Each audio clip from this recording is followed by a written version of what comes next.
कि जो भी सियासी मुदाखलत वो कर रहा था फैज़ हमीद, उसके पीछे आर्मी चीफ भी था।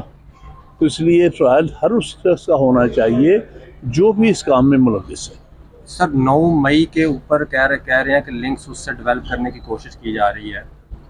क्या आपको ऐसा लगता है कि इस तरह का कोई केस इमरान खान के खिलाफ अगर इस तरह की कोई कोशिश की जाती है, इस पर क्या आप एज ए कानूनदान क्या कहेंगे?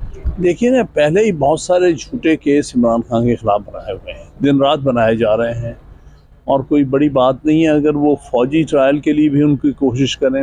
हमें ये नज़र आता है कि इसके पीछे कोई सोची समझी एक साजिश है, और कोशिश इनकी ये है कि किसी न किसी तरह से इमरान खान साहब को मिलिट्री कोर्ट के सामने ट्राई किया जाए, जो कि बहुत ही अफसोसनाक हरकत होगी।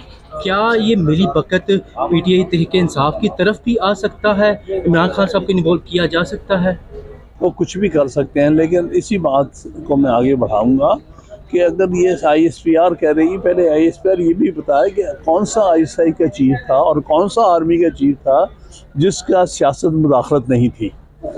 ये सारे आपको पिछले कई सालों की जो है वो देखना पड़ेगा कि कौन कौन कहाँ कहाँ किस तरह से सियासत में मुलव्विस था, और इसका ट्रायल सिर्फ एक जनरल के काफ़ी नहीं है, बल्कि सबका ट्रायल होना चाहिए जो कोई भी सियासत में मुलव्विस रहा।